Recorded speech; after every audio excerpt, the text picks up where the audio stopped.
नमस्कार मंडळी, सिम्पली मराठी आपल्या यूट्यूब चॅनलमध्ये तुम्हा सर्वांचं अगदी मनापासून स्वागत आहे.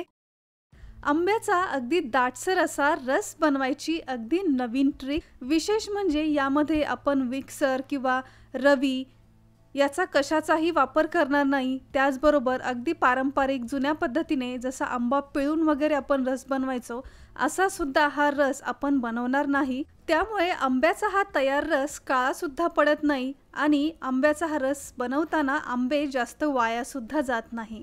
तर कुठली आहे ही पद्धत? चला तर आजच्या या नवीन व्हिडिओमध्ये पाहूया. तर इथे आमरस बनवण्यासाठी 4 अगदी तयार असे आंबे मी घेतलेले आहेत आणि याचा आमरस बनवण्याआधी कमीत कमी 15 ते 20 मिनिटं हे आंबे आपल्याला पाण्यात ठेवायचे आहेत.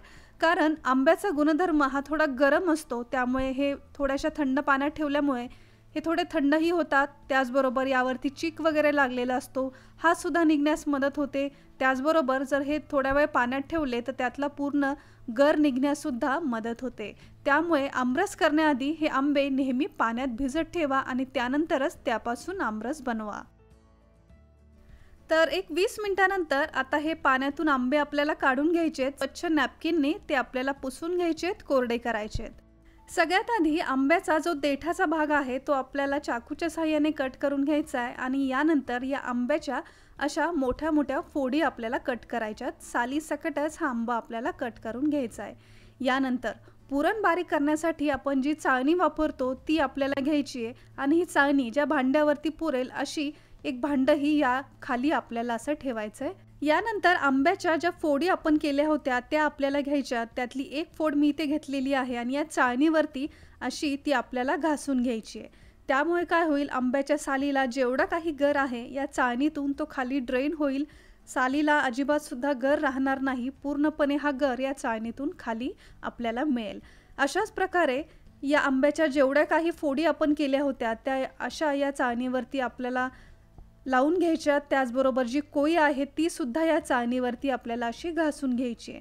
त्यामुळे तुम्ही पाहाल या सालीवरती अजिबात सुद्धा आंब्याचा काही गर शिल्लक राहणार नाही. पूर्णपणे याचा वापरही होतो. आंबा अजिबात वेस्ट जात नाही. अशाच प्रकारे जेवढे काही आंबे जसा रस आपल्याला घ्यायचा आहे त्याचे सगळ्या अशा फोडी कट करा. त्याचबरोबर ही जी कोई आहे ती सुद्धा आपल्याला घ्यायची आणि जशा आपण साली घासल्या तशाच या चाळणीवरती ही कोई सुद्धा आपल्याला घासून घ्यायची आहे. त्यामुळे काय होतं, याचा जो काही पल्प आहे या चाळणीतून आपल्याला खाली भांड्यात जमा झालेला मिळेल. बरेच लोक काय करतात की या आंब्याच्या फोडी वगैरे करून घेतात आणि या फोडी मिक्सरला फिरवतात. मिक्सरला फिरवल्यामुळे याचे ॲसिडिक रिॲक्शन होते आणि त्यामुळे मिक्सरमध्ये बनवलेला आंब्याचा रस हा अगदी काळपट होतो. चवीला सुद्धा जरा वेगळाच लागतो. तर तुम्ही अगदी या पद्धतीने आंब्याचा रस एकदा नक्की बनवून पहा. याची चवसुद्धा अप्रतिम लागते. तर आंब्याच्या या फोडी तुम्ही इथे पाहताय. रस काढून झाल्यानंतर अजिबात सुद्धा याला आंबा शिल्लक राहिलेला नाही आहे आणि त्यामुळे आंबा आपला जास्त वायासुद्धा जात नाही. अशाच पद्धतीने सगळ्या आंब्याच्या ज्या फोडी आहेत त्या मी अशा या चाळणीतून गाळून घेतल्यात. आता या चाळणीला बाहेरून जेवढा काही पल्प शिल्लक राहिलेला असेल तो चमच्याच्या साहाय्याने काढून घ्या. तर तुम्ही पाहाल खाली भांड्यात राहिलेला हा जो तयार आंब्याचा रस आहे अगदी एक संथ आपल्याला मिळालेला आहे. यामध्ये कुठल्याही गुठळ्या वगैरे राहिलेल्या नाहीत. बऱ्याच वेळ आंब्याचा रस करत असताना यामध्ये धागे वगैरे आपल्याला लागतात, म्हणजेच शिरा लागतात, ज्या खाताना अजिबात चांगल्या वाटत नाही. तर या पद्धतीमध्ये आंब्याच्या शिरा वगैरे काही निघत नाही. अगदी एकसारखा रस आपल्याला मिळतो. अशा पद्धतीने बनवलेला आंब्याचा रस चवीला सुद्धा अप्रतिम लागतो. आणि इथे तुम्ही पाहताय या आंब्याच्या साली आणि या कोई आहे याला सुद्धा अजिबात आंबा शिल्लक राहिलेला नाही. आंबा अजिबात वेस्ट जात नाही आणि हा आंब्याचा रस अजिबात काळाही पडत नाही, कारण याला आपण मिक्सरमध्ये वगैरे फिरवलेलं नाही. आता यानंतर यामध्ये आपण ॲड करणार आहोत चवीनुसार पिठी साखर. तुम्हाला जेवढं गोड हवं असेल तेवढी पिठी साखर यामध्ये ॲड करा. त्याचबरोबर याची चव आणखीन वाढवण्यासाठी यामध्ये आपण थोडीशी विलायची पावडर आणि जायफळ पावडरसुद्धा ॲड करणार आहोत. जायफळ टाकल्यामुळे हा रस आपल्या पोटाला बाधत नाही. आता ही सगळी जिन्नस छान एकत्र करा. पिठी साखर या आमरसमध्ये छान विरघळली जाईल. आता इथे तुम्ही पाहताय अगदी छान एक संथ असा हा आमरस आपल्याला मिळाला. यामध्ये अजिबात धागे म्हणजे शिरा वगैरे दिसत नाही आहे, गुठळ्या दिसत नाही आहेत. अगदी घट्ट दाटसर असा हा आमरस आपला तयार झाला आहे. तुम्हाला हा जर थोडासा पातळ हवा असेल तर यामध्ये तुम्ही थोडंसं थंड पाणी ॲड करू शकता.